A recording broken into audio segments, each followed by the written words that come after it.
This is a video compiled for Garage 7 in Shirley, Southampton by Snowy's Trips, my YouTube channel, and takes in the Hard Knot Pass and the Rhinos Pass. Extremely challenging but most enjoyable trip. This was undertaken a week or so ago at the beginning of July by myself and my colleague Sean. We were both riding our 650 Super Meteors, and we'd visited the dales and the lakes. Stopped for about a week or so.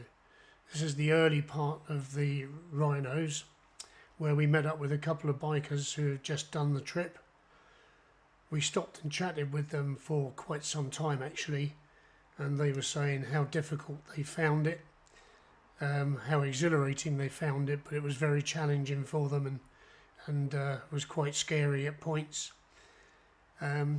We've watched an awful lot of videos of these two passes, the Rhinos Pass and the Hard Knot Pass, and if you watch too many of them it can actually put you off and make you very anxious to actually do the trip. But anyway, we were there a few days before we decided to actually do the trip, and it was a spur of the moment thing in the end, where we'd actually been out and visited a few places around Lake Windermere, and then we sort of headed in the general direction and found ourselves at Skelwith Bridge, which is where we picked up the road to Rhinos, heading in a westerly direction, taking us towards Eskdale. So this particular part is the early approaches to the Rhinos.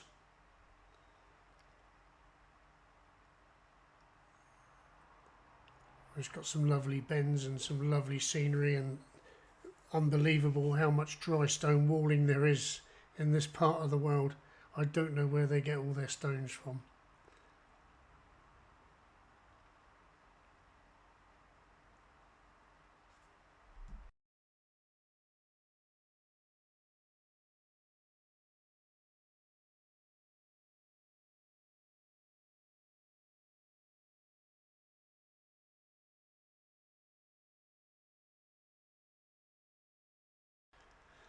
The roads are quite narrow in places, and although you didn't see the vehicle there, we stopped to let a farm vehicle go through, and there are a couple of other opportunities where we've stopped and let people go through in an effect really to ensure that not too many people held us up on the route. As one of the problems we've spotted when watching the videos, if there are lots of other people using these passes, you've got walkers, you've got pedal cyclists, you've got motorcyclists, and as you can see in this particular occasion you've got a car driver who really wasn't too worried about scuffing the skirt underneath the front of his car, but hey ho, that's his problem, not ours. But yeah, so there are times when if you don't time it right, you've got to stop to let people through, and depending on what bike you're on and what part of the actual pass you're on, it can be very tricky. I've watched a few videos where people have actually lost their bikes because they've not been able to stop properly at an awkward moment. So doing it at this time of the day, it was about 6:30, 7 o'clock at night, very little traffic about, and it's as I say, it's a great experience.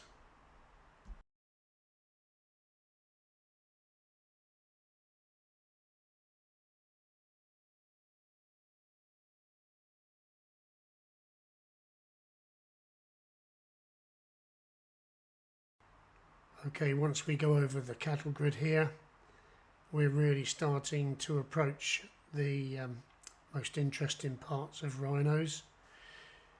I think it's fair to say that most people regard the Hard Knot Pass as the tougher of the two passes. However, Rhinos certainly has its share of inclines and bends, as you can see now. In all fairness, we both were using RD1 intercoms with cameras.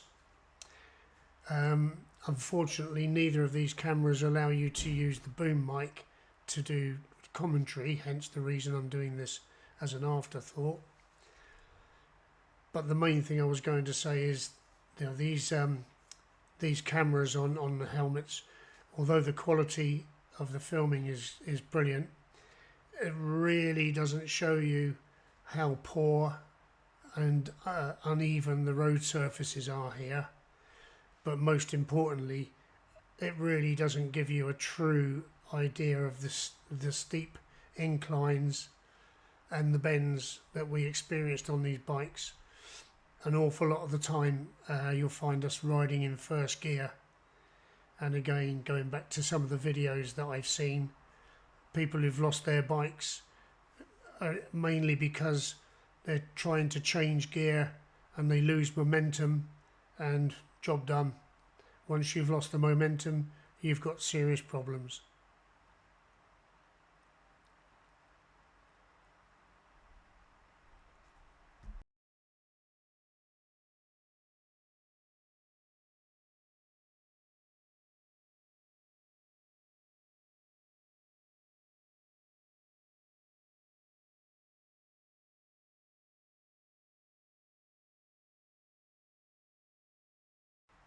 From my point of view, I was happy to be riding at the rear. The main reason being is that watching Sean ahead of me, I could tell when the bends were coming and sort of the gradients to expect. So he had the dubious honour of riding in front, and some of these bends, when you go into them, are literally blind. There are some little peaks to go over, again, which are blind. So I was relying heavily on him, using him as a shield, if you like.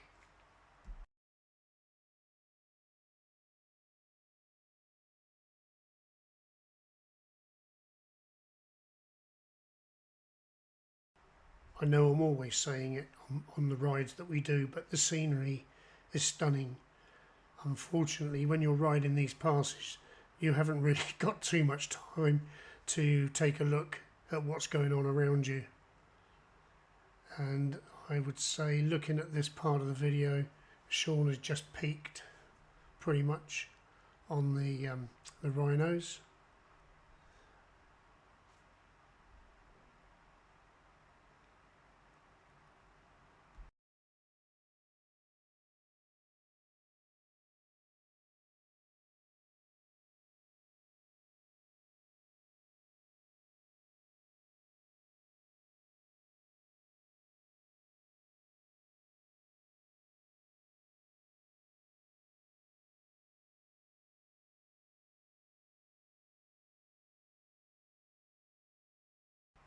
So we're still climbing quite heavily here, and at this particular point I think we're about to reach the peak on the rhinos, ready to go down the other side towards the Hard Knot Pass. As you can see, the bends just keep coming, and looking at that picture you should get a good idea of how high up we are. Yeah, here we go down the other side.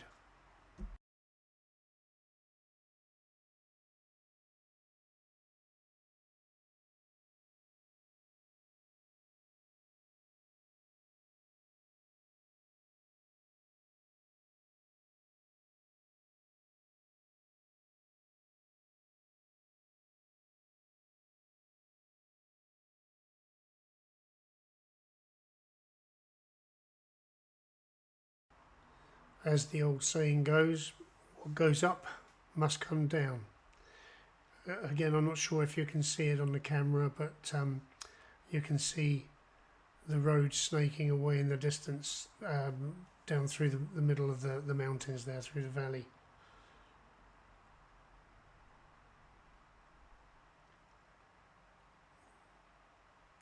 At this stage, put a lot of body weight going down onto the handlebars because it is so steep.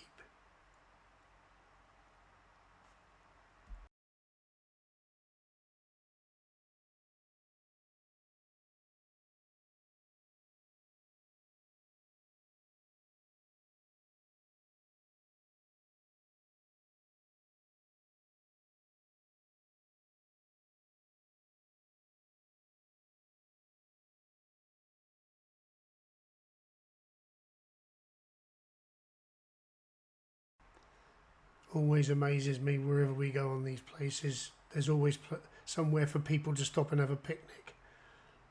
They were enjoying themselves. Not as much as us though.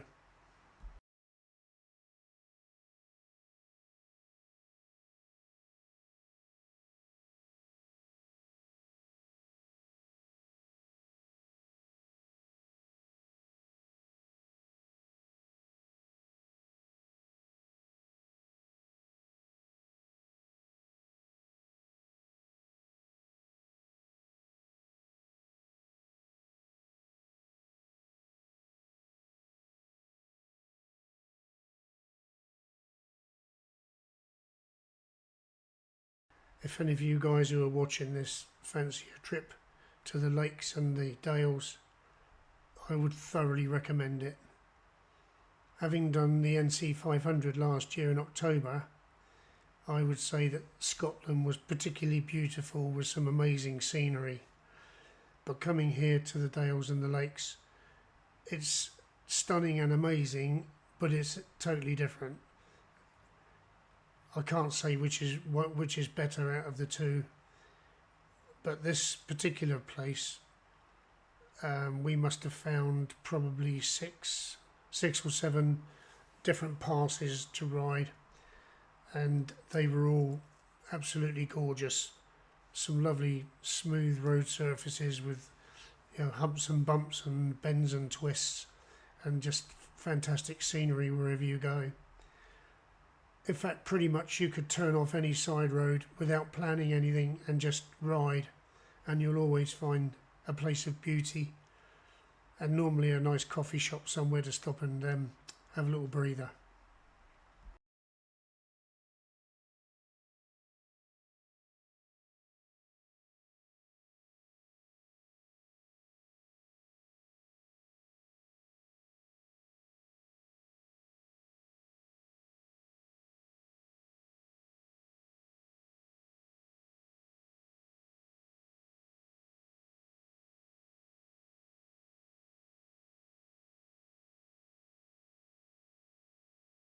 Okay, that cattle grid just about brings us to the end of the Rhinos Pass. So now we just go down a little bit further and we'll turn into a little bridge in a couple of minutes, and that takes us to the start of the hard knot, and then it gets interesting.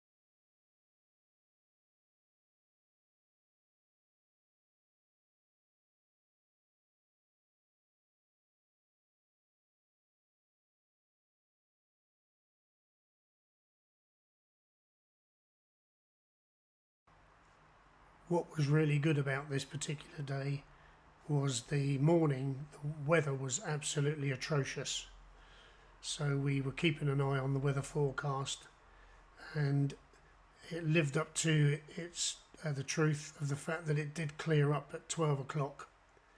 So we put our gear on and just said, okay, we're not going to sit here for the rest of the day doing nothing, so we're going to jump on the bike and go and do stuff. So sure enough, off we went, and we had a great time actually. We found a really nice museum. It was the Lakeside Motor Museum, and also alongside it was the Bluebird Museum.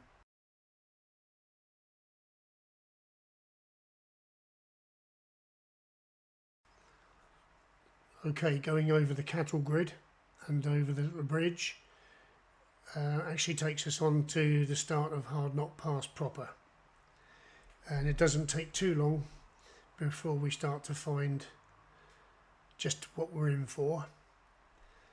As I say again, repeating myself, the road surfaces are pretty atrocious. I should imagine it must be very, very difficult laying tarmac on roads with this sort of incline.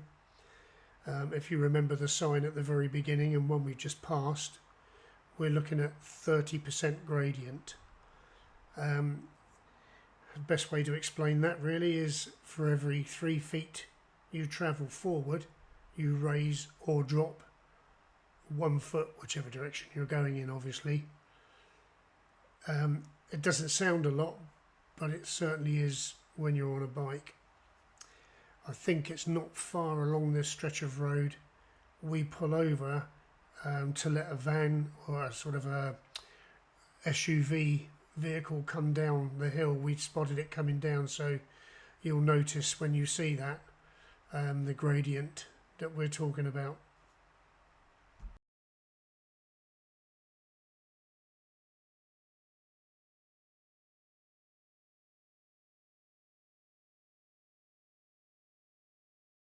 Here we go. You can see the vehicle up in front of us. So Sean's pulled in. You can see it coming down the hill above us. Now he's just made one sharp turn and he's coming down.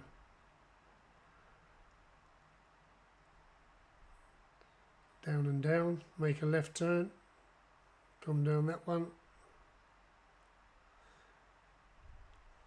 And I would say that these are not exactly the steepest parts, but steep enough.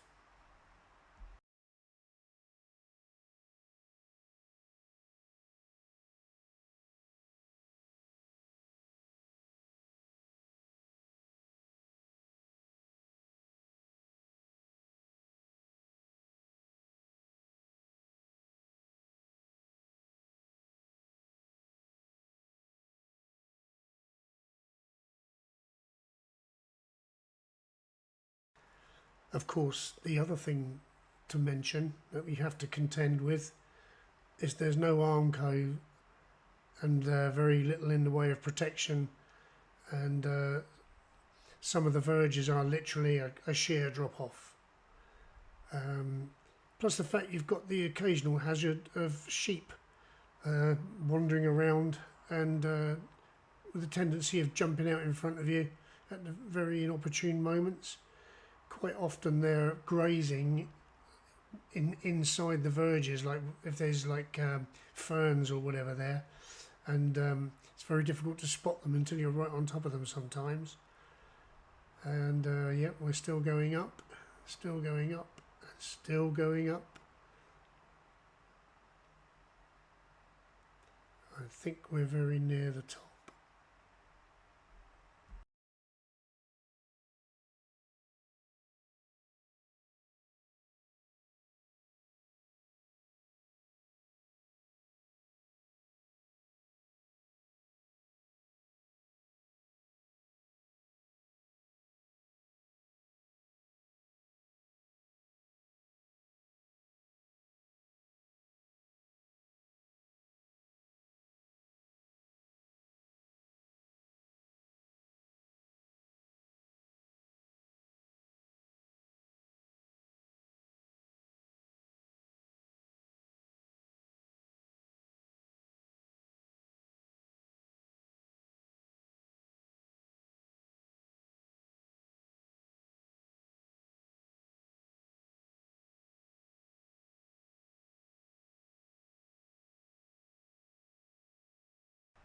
Here's the summit.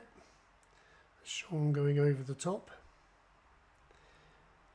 and we stop here for a little break to take in the view, And then at this stage, Sean has gone off ahead of me, and you can see looking down the valley there where we're heading. And now I'm approaching probably the most technical part of this descent, and probably the most technical part of both passes. As I say, shocking road surface, extremely steep left hand, getting bumped all over the road, followed by an extremely sharp right hand bend. As I come round this corner, Sean has been waiting for me, and he just pulls off ahead. But before I get to him, past those horrible potholes, there was another sharp left and right, and now we've passed, I was going to say the worst, the best part. We've passed the best part. It's very exhilarating. I would imagine coming up from the other direction, it will be equally as exhilarating. And as I say, you certainly wouldn't want to be anything other than first gear going all the way up through there.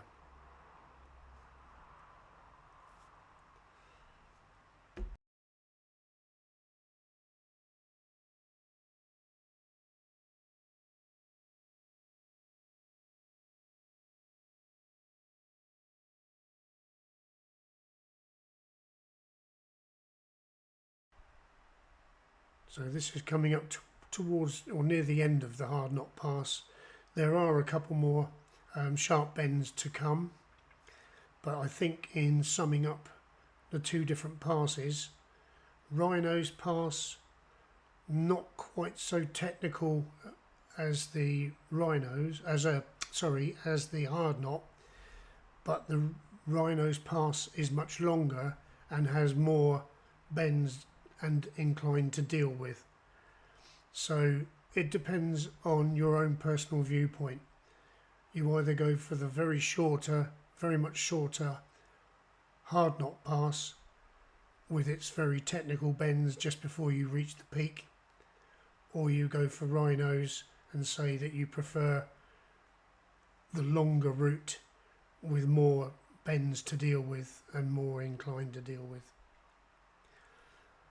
The choice is yours, as they say on all good game shows.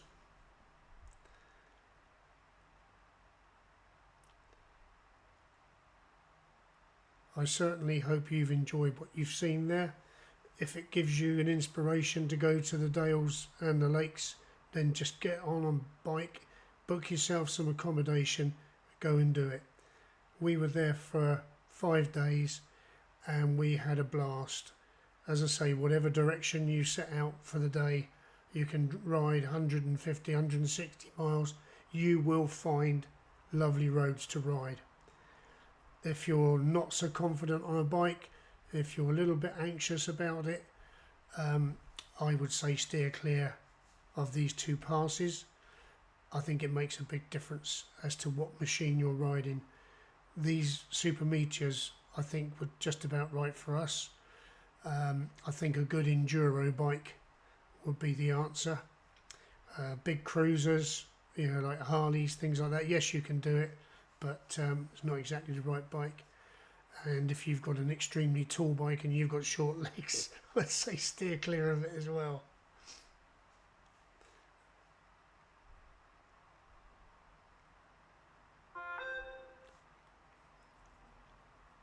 And that's pretty much coming up to the end as we get down this last bend into the little car park at the bottom. There we go. If you go and do it, enjoy it. I'm sure you will. You'll be able to tell people that you've done the Hard Knot Pass and the Rhinos Pass, and they'll all say, you must be mad.